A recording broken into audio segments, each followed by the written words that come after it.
I'm Eric Schlappy with Schlappy Engineering. This is the 3-body, my triple digital oscillator based on an FPGA. I want to talk about why I picked an FPGA and what an FPGA is. First, let's talk about the design goals of the 3-body for a second. I wanted something with an analog interface, which means knob per function, lots of inputs, lots of outputs. I wanted digital features like ratio-based FM, arbitrary phase modulation, and ratio tracking and tempo syncing of external sources. I was also interested in exploring how a higher sample rate would affect audio rate modulation and cross modulation, since I know that most digital synths I've played with have been less than satisfactory in this respect. Let's start with the hardware. There are two boards to the 3-body. The brain, which has a Lattice ECP5 12K FPGA on it, and the control board with ADCs, op amps, comparators, etc. on it. It has 24 channels of simultaneous ADC running at 12-bit 96 kilohertz. 6 of these channels are devoted to the panel potentiometers. 4 volts per octave inputs, 11 modulation inputs, and 3 channels set aside for calibration. The potentiometer inputs don't really need to be running that fast, but there's no downside in this architecture to running them at 96 kilohertz. So I do. The volts per octave inputs are oversampled from 12-bit to 14-bit, which lowers the effective bandwidth to a few kilohertz. I also do that on the phase indexes and the potentiometers as well. The other inputs are all running at 12-bit 96 kilohertz. There are also 3 sync inputs, which are just comparators running directly to an FPGA pin. So their effective sample rate is probably close to the internal sample rate of the oscillator, which is 12.5 megahertz. I have 11 channels of DAC running at 16-bit 96 kilohertz. And then I have 3 channels of square waves, which are just, again, FPGA pins running out to op-amp conditioning sections. The DACs are all, as I said, 16-bit 96 kilohertz. They are actually instantiated onto the FPGA itself. Originally, I was using AKM DACs, high-quality audio DACs that are fairly standard. However, their factory burnt down during my second prototype, and finding a replacement during the global parts shortage was quite difficult. So I experimented with instantiating my own Delta Sigma DAC on the FPGA itself.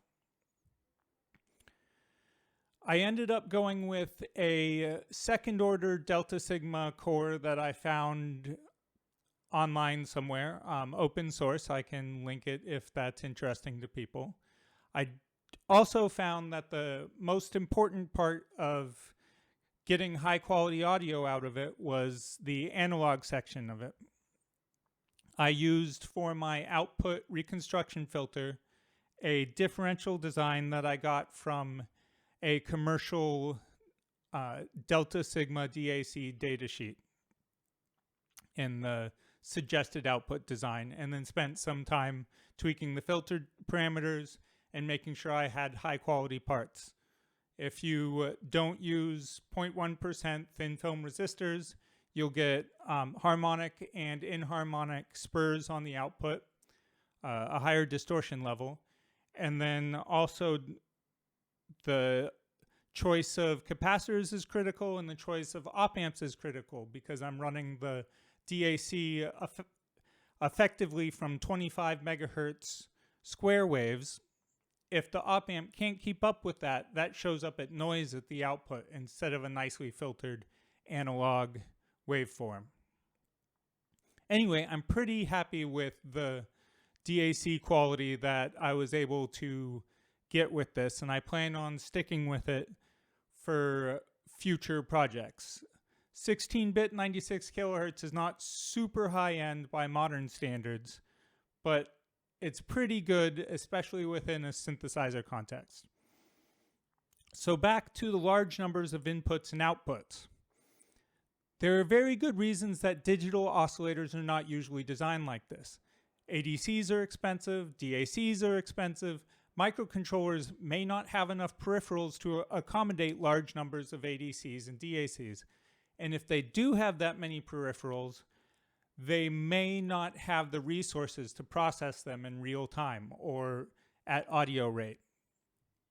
Also, I think for these reasons and other reasons, many digital oscillators choose to have less controls with less outputs, maybe only 2 CV inputs and 2 outputs, and then you morph between waveforms and select modes. That's totally reasonable, but within a modular context, I think there are lots of advantages to having all of the different waveform outputs.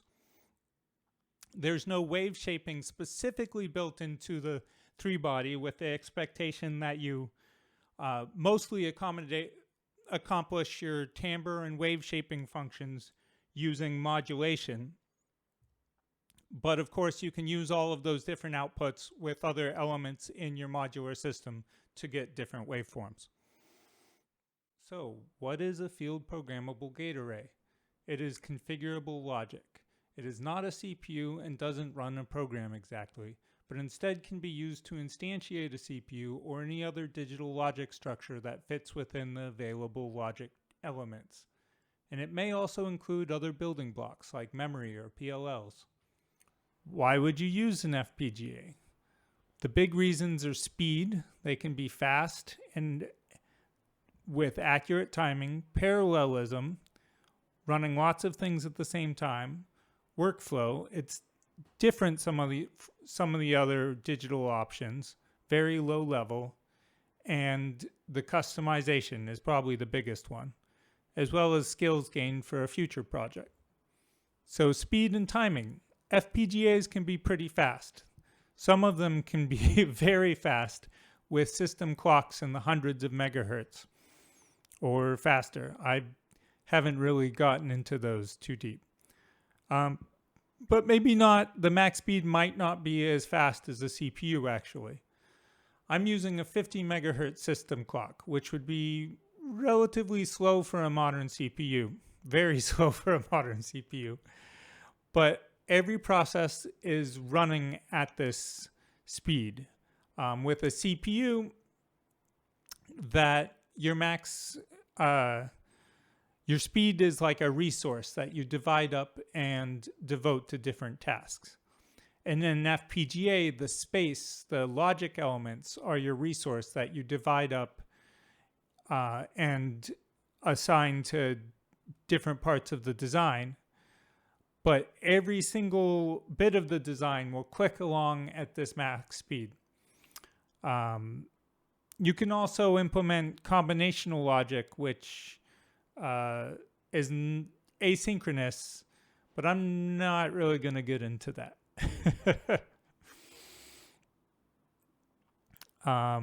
So yeah, a CPU is a way to keep track and execute a list of tasks done one at a time. In an FPGA, each process, each part of the design is logic that takes up space in the hardware. This can be wasteful. CPUs were designed for a reason. If there are a lot of sequential or occasional tasks, such as in a UI, where you do this and then you do the next thing, you should probably be using a CPU. In fact, in general, you should probably be using a CPU even if you have an FPGA. They work well together. The fact that I didn't use one is probably has to do more with my learning process than with what's best for the design. In an FPGA, every process happens like clockwork. not at a variable rate determined by CPU load. This is essential for some tasks requiring critical timing. This means you can also get very precise with your latency, with your limiting factor being the ADC and DAC conversion rate, allowing microsecond latency. Very useful for real-time processing. In the 3-body, my internal sample rate is 12.5 megahertz. What this means is that I took the system clock of 50 megahertz and then devoted for each block in my audio processing chain 4 clock cycles, 4 clock pulses to get done whatever needs to be done. So then all the audio is moving along at this clockwork pace of 12.5 megahertz, which is quite high for audio.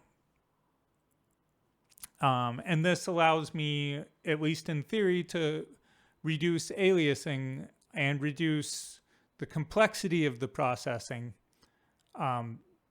just through brute force, essentially. This makes a lot of difference with audio rate cross-modulation and other audio rate modulation processes. It may not be necessary for more conventional synthesis and processing techniques. And since this is a deep subject, we'll actually get more into aliasing and so on in a later video. We're going to stay a little higher level at this one. So workflow. FPGAs have a reputation for being difficult to design with. This is fairly well deserved, at least from my viewpoint. Some of this can be alleviated or aggravated by using the open source toolchain. I'm using Yosis, which is really kind of an incredible community project, which I'll talk about a little bit more in a second. It's a hardware description language, not programming. You are trying to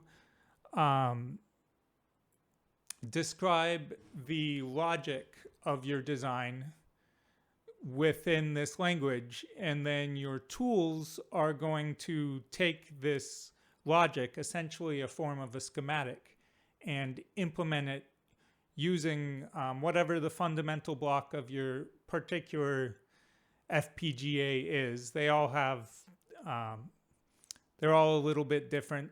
They usually use some form of lookup table to approximate basic logic gates like AND or NOT gates, etc.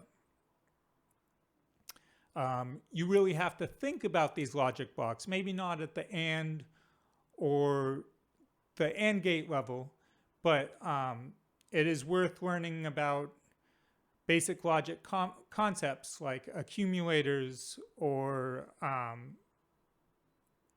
shift registers, and thinking in terms of these. Like, it actually really good practice for FPGA design is designing using old CD4000 logic chips, because if you can put it in a schematic of these logic chips, then you can probably make it work in a FPGA based design. If you're not thinking about it in terms of these logic building blocks, it probably won't work. You're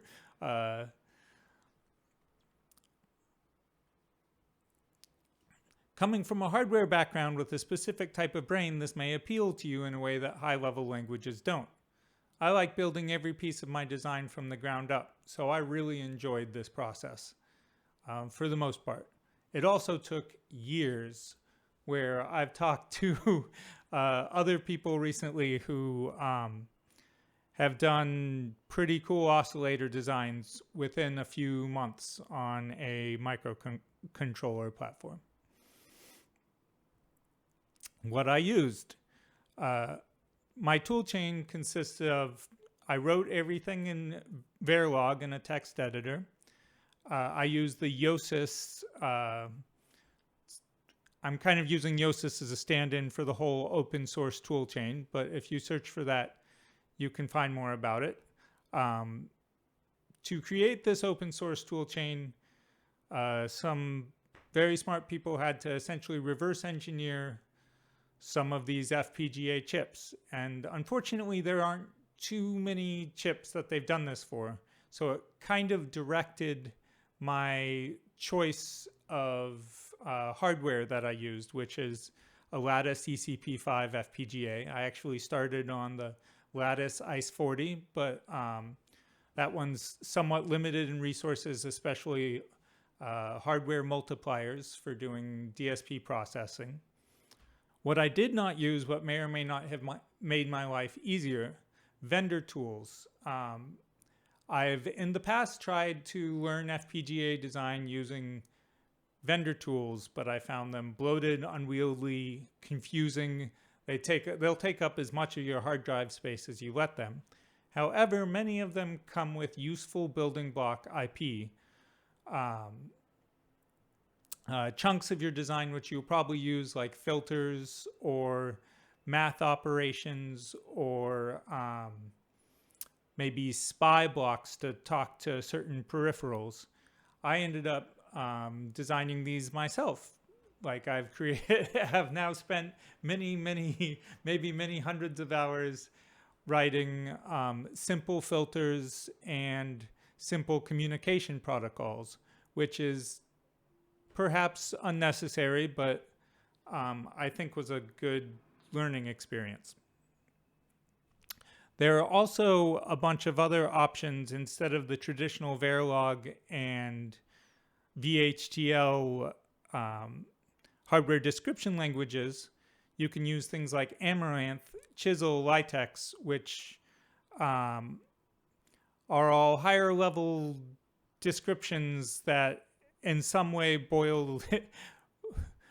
are interpreted by the tools and the logic is created, but you can they come from more modern software development paradigms. However, since I don't come from a software development background, I found them very confusing and complicated and felt like they were more aimed at creating like a system that would run Linux or something very complicated than accomplishing low-level tasks. Though enough very smart people use these things, I think that I'm probably in the wrong here. And maybe someday I will come back to these tools and learn to use them. I just found them difficult when I did try them. Also, I did not use any sort of coprocessor. The whole design is in just logic. This is probably wasteful and overly complicated in many ways, and future designs will probably include a coprocessor. I just found it difficult to get going with the CPUs you could instantiate within the FPGA itself. And since I ended up using up all the logic blocks in the FPGA, maybe I wouldn't have had room for them anyway. I think I would recommend a small external CPU for any FPGA project. Also, there are popular larger FPGA chips that have a coprocessor built in by Xilinx or any other company that are maybe a little expensive for and a little overkill for making a audio oscillator, but they seem pretty cool. So parallelism. In an FPGA, there is no program or list of tasks to accomplish. Everything is represented as logic blocks and takes up space on the chip. There is no such thing as a for loop. It is common to pipeline a process in an FPGA, so you have a series of process blocks with samples working their way through one at a time. What I mean by this is that you can have in a real-time processing sample system, you can have maybe 3 process steps that happen in a time, like wave shaping or multiplying a wave shape by some sort of a table to create a sine wave, and then filtering it or something. And you can do these processes all at the same time, but to different samples. So like in a CPU, you would probably take one sample, apply process A, process B, process C, then do the next sample, process A, process B, process C. With an FPGA, you're able to take one sample, put it in process A, and since if you're not using these other processes, they're just sitting there idle, you take the next sample, stick it, first sample in process A. When it's done, it goes into process B. The next sample comes into process A. First sample goes into process C, so on. So all of these blocks are being utilized at the same time. This is a great way to make the most use of resources, but it can be very complicated. Sometimes instead of making the best use of resources, I just use up more space. But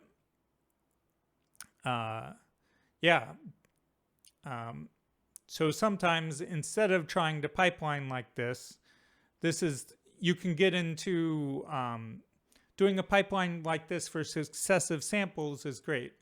Trying to use the same block over and over for different purposes for the same sample, like if you run out of multipliers, can be incredibly time-consuming and complicated, and maybe this is what CPUs are for.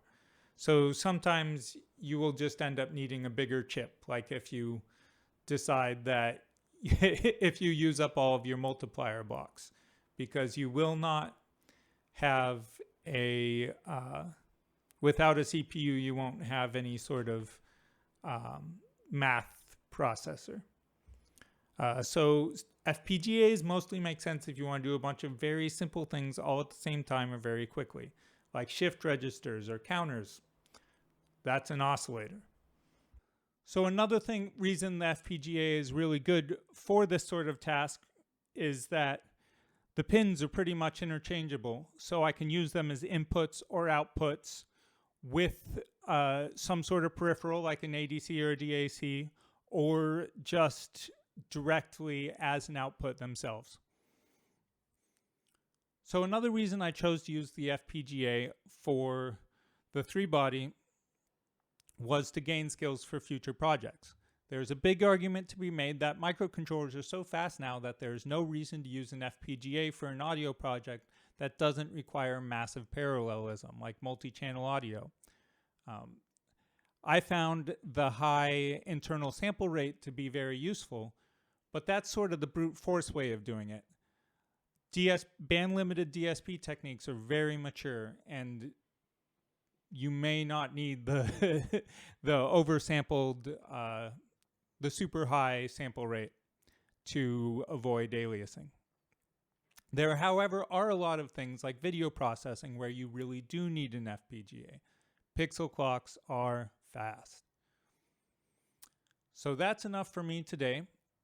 I am planning to do more of these semi-technical breakdowns, maybe a lot more dives into what makes the 3-body tick. If this is something you'd like to see, let me know. Thank you so much.